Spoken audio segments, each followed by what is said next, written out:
వైఎస్ఆర్సీపీకి కంచుకోటగా ఉండేటువంటి సింహపురి అంటే నెల్లూరు జిల్లాలో ఈసారి వైఎస్ఆర్సీపీకి వ్యతిరేక పవనాలు వీస్తున్నాయి. అక్కడ వైసీపీ అభ్యర్థులు ఓడిపోవడం ఖాయం అనేటువంటి సంకేతాలు బలంగా కనపడుతున్నాయి అంటూ కొన్ని వార్తలు ఇప్పుడు ప్రచారంలో ఉన్నటువంటి నేపథ్యంలో ఒక వార్తని మనం చూసేటువంటి ప్రయత్నం చేద్దాం. ఈనాడుకి సంబంధించి సింహపురి కూటమి గెలుపు బరి అంటూ ఒక ఆర్టికల్ రాయడం జరిగింది. ఈ ఆర్టికల్ యొక్క సారాంశం ఏంటనేది మనం ఒకసారి విశ్లేషణ చేసుకునేటువంటి ప్రయత్నం చేస్తే, కంచుకోటలో వైకాపా కకాబికలం, నాడు క్లీన్ స్వీప్, నేడు సీన్ రివర్స్తో బేజారు, వేమిరెడ్డి ఆనం కలయికతో కూటమికి ప్రధాన సామాజిక వర్గం అండా, పథకాలనే నమ్ముకున్న అధికార పార్టీ, నెల్లూరు నుంచి ఈనాడు ప్రత్యేక ప్రతినిధి అంటూ ఈనాడు అసలు సింహపురి గురించి ఒక ఆర్టికల్ అయితే రాయడం జరిగింది. 2019లో చూసుకున్నట్లయితే 2019లో జరిగినటువంటి సార్వత్రిక ఎన్నికల్లో అసలు నెల్లూరు జిల్లా వైసీపీ క్లీన్ స్వీప్ చేసింది.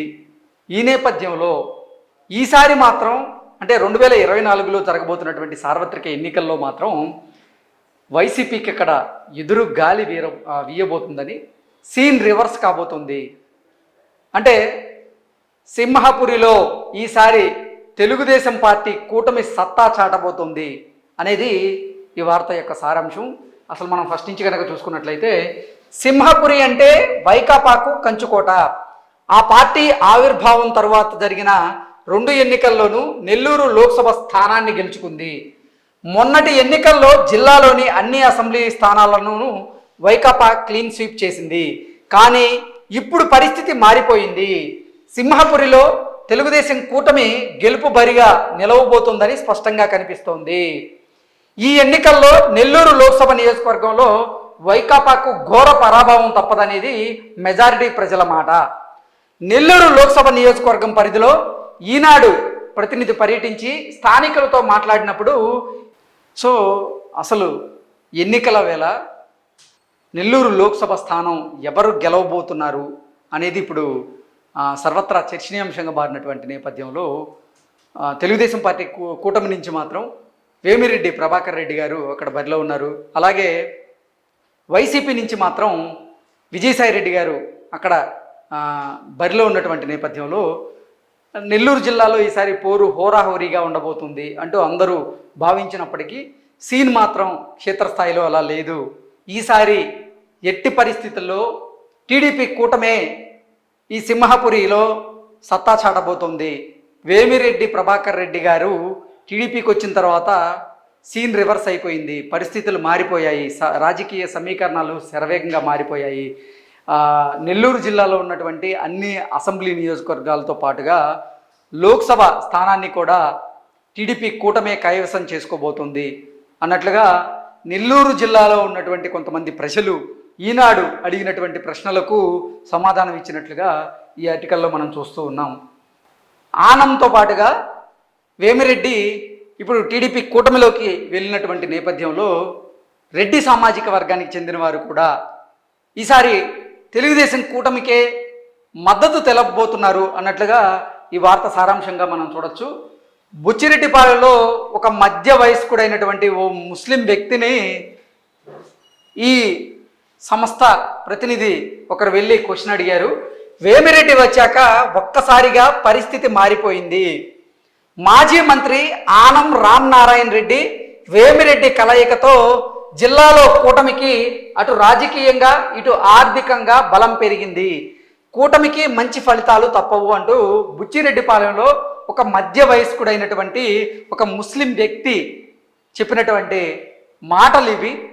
అంటే అసలు తెలుగుదేశం జనసేన ఇటు భారతీయ జనతా పార్టీతో జట్టు కట్టినటువంటి నేపథ్యంలో మైనారిటీలు కూటమికి దూరం కాబోతున్నారు అంటూ కూడా వైసీపీ ఆరోపణలు చేస్తున్నటువంటి నేపథ్యంలో అసలు ముస్లింలు కూడా కూటమి వైపే ఉన్నారు అని చెప్పేందుకు ఒక ఉదాహరణ ఇది.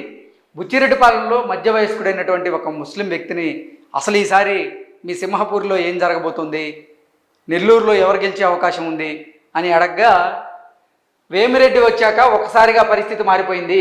మాజీ మంత్రి ఆనం రామనారాయణ రెడ్డి వేమిరెడ్డి కలయికతో జిల్లాలో కూటమికి ఆర్థికంగా అలాగే రాజకీయంగా రెండు రకాలుగా కలిసి వచ్చింది. సో కూటమే ఈసారి మా జిల్లాలో సత్తా చాటగలదు అన్నట్లుగా ఆయన చెప్తున్నట్లుగా రాశారు. నెక్స్ట్, కావల్లో ఒక యువకుడిని అడగగా ఇన్నాళ్ళు రెడ్డి గారు ఉన్నందుకు వైకాపా బలంగా ఉంది, ఇప్పుడు వాళ్ళంతా తెలుగుదేశం పార్టీలో చేరుతున్నారు, గ్రామాల్లో వారి ప్రభావం చాలా ఎక్కువగా ఉంటుంది. సో ఇన్నాళ్ళు రెడ్డి గారు అంటే వేమిరెడ్డి ప్రభాకర్ రెడ్డి గారు ఇన్నాళ్ళు వైకాపాలో ఉన్న నేపథ్యంలో రెడ్లందరూ కూడా వైకాపాకే ఓటేశారు. కానీ ఈసారి మాత్రం ఆయన టీడీపీ నుంచి ఎంపీ బరిలో దిగుతున్నటువంటి నేపథ్యంలో ఈసారి వేమిరెడ్డి ప్రభాకర్ రెడ్డి గారే అక్కడ గెలిచే అవకాశం ఉంది. గ్రామాల్లో రెడ్డి సామాజిక వర్గానికి చెందిన ఓటర్ల ప్రభావం ఎక్కువగా ఉంటుంది అన్నట్టుగా కావలపట్నంలో ఒక యువకుడు చెప్తున్నట్టుగా ఈ వార్త సారాంశంగా మనం చూడొచ్చు. వైకాపా ఎంపీ అభ్యర్థి విజయసాయి రెడ్డికి పెద్దగా కలిసి వచ్చే అంశాలేమీ జిల్లాలో కనిపించడం లేదు. ప్రభుత్వ వ్యతిరేకత, ఎమ్మెల్యేలు ఈ 5 ఏళ్లలో ఇక్కడ సాగించిన అవినీతి అరాచకాలు ఆ పార్టీని ముందుకు కదలనివ్వని పరిస్థితి. మరీ ముఖ్యంగా సాయిరెడ్డిపై జిల్లాలో సానుకూలత లేదు. సాయిరెడ్డిని అభ్యర్థిగా ప్రకటించాకే ఇక్కడికి వచ్చారు తప్ప నెల్లూరు జిల్లా వ్యక్తిగా ఆయన జిల్లాకు ఏం చేశారు అని ప్రజలు ప్రశ్నిస్తున్నారు. అంటే వైకాపా అభ్యర్థి విజయసాయిరెడ్డి నెల్లూరు జిల్లాకు చెందిన వ్యక్తి అయినప్పటికీ అసలు ఆ జిల్లాకు ఏం చేశారు అంటూ కూడా ప్రజలు ప్రశ్నిస్తున్నారు అన్నట్లుగా ఈ ఆర్టికల్ మనం చూడొచ్చు. జిల్లాలో పుట్టిన పెరిగి చదువుకున్నానని చెబుతున్న సాయిరెడ్డి 8 ఏళ్ల నుంచి రాజ్యసభ సభ్యుడిగా ఉన్న సొంత జిల్లాకు ఇసుమంతైనా చేసింది ఏమీ లేదు. విజయసాయిరెడ్డికి కూడా ఇక్కడ పోటీ చేసి ఏదో సాధిస్తామనే నమ్మకం అయితే లేదు. వేమిరెడ్డి వైకాపాను వీడి వెళ్ళిన నేపథ్యంలో ముఖ్యమంత్రి జగన్మోహన్ రెడ్డి బలవంతం చేయడంతో విధిలేని పరిస్థితుల్లోనే సాయిరెడ్డి ఇక్కడ పోటీకి దిగారనేది సుస్పష్టం. ఆయన మనసంతా విశాఖపట్నం చుట్టూనే తిరుగుతోంది. మనిషి మాత్రం ఇక్కడ నెల్లూరులో అభ్యర్థిగా బరిలో నిలిచారంతే. నెల్లూరుకు విమానాశ్రయం తెస్తామని, 5 ఏళ్లలో రాష్ట్రంలోని ఇతర జిల్లాల కంటే నెల్లూరు జిల్లాను అభివృద్ధి చేసేస్తానని ప్రచారంలో చెబుతూ ఉన్నారు. యూట్యూబ్ ఛానళ్లను పిలిచి ఇంటర్వ్యూలు ఇస్తూ వాటిలో తాను చెప్పిన మాటలనే మళ్ళీ పార్టీ సామాజిక మాధ్యమాల ద్వారా ప్రచారం చేయించుకుంటున్నారు. ఆయన గెలిచినా ఓడినా ఇక్కడ ఉండరని, విశాఖపట్నం వెళ్ళిపోతారనే ఓ బలమైన నిర్ణయానికి ప్రజలు వచ్చేశారు. అందుకే ఆయన ప్రచారానికి వచ్చిన జనం ఆయన్ని పట్టించుకోవడం లేదు అంటూ అసలు ఈసారి విజయసాయిరెడ్డి అక్కడ బరిలో దిగినటువంటి నేపథ్యంలో విజయసాయిరెడ్డిని అక్కడ ప్రజలు నమ్మే పరిస్థితి లేదు అంటూ కూడా ఈ ఆర్టికల్ చెప్తూ ఉంది. అలాగే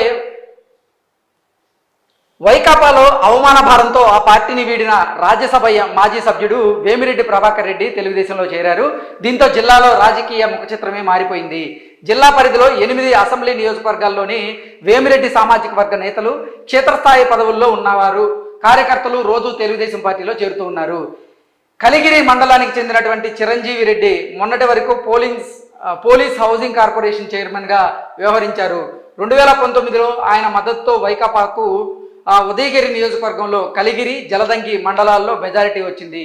ఇప్పుడు ఆయన తెలుగుదేశంలో చేరడంతో ఆ 2 మండలాల్లో తెలుగుదేశంకు మెజారిటీ ఖాయం అంటున్నారు. దీంతో ఉదయగిరి కూటమి ఖాతాలో పడనుంది.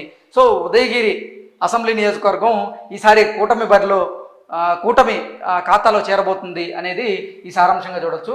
ఇలాంటి కీలక నేతలతో పాటుగా మండలాల్లో ఆ ప్రధాన సామాజిక వర్గానికి చెందిన పట్టున్న నేతలు భారీగా తెలుగుదేశంలో చేరుతున్నారు. సో అసలు జిల్లాలోని ఒక ప్రధాన సామాజిక వర్గానికి చెందిన నేతలందరూ కూడా వైసీపీని వీడి టీడీపీకి పట్టం కడుతూ ఉన్నారు. రానున్న ఎన్నికల్లో అది బాగా టీడీపీకి పాజిటివ్గా మారే అవకాశం ఉంది అన్నట్లుగా ఈ ఆర్టికల్ని చూడొచ్చు. వేమిరెడ్డి ప్రభాకర్ రెడ్డి నెల్లూరు లోక్సభ నియోజకవర్గ కూటమి అభ్యర్థిగా బరిలోకి దిగుతున్నప్పటి నుంచి జిల్లాలో పాజిటివ్ టాక్ మొదలైంది. ఎంపీ బరిలోనే కాదు, జిల్లాలో అన్ని అసెంబ్లీ నియోజకవర్గాల్లోనూ ఇది సానుకూల ప్రభావం చూపుతోంది. వివాద రహితుడు, సౌమ్యుడిగా వేమిరెడ్డికి నెల్లూరు జిల్లా వాసులకు సుపరిచితుడు. ఆయనకు మంచి సౌమ్యుడిగా కూడా పేరుంది. జిల్లాలో పలు సేవా కార్యక్రమాలు చేపట్టారు. అవసరమని వచ్చిన వారికి ఆపన్న హస్తం అందిస్తూ ఉంటారు. కాబట్టి అది ఇక్కడ కూటమికి బలంగా మారే అవకాశం ఉంది. దాంతోపాటుగా ఆనం రామ్ నారాయణ రెడ్డి, అలాగే కొంతమంది వైకాపా చెందినటువంటి నేతలు కూడా ఇప్పుడు టీడీపీ తీర్థం పుచ్చుకున్నటువంటి నేపథ్యంలో ఇక నెల్లూరు జిల్లాలో వైసీపీ ఖాళీ అవ్వడం ఖాయం. ఈసారి నెల్లూరు జిల్లాలో టీడీపీ కూటమి క్లీన్ స్వీప్ చేయబోతుంది అన్నట్లుగా ఈ ఆర్టికల్ యొక్క ఉద్దేశంగా మనం భావించవచ్చు. Thank you so much.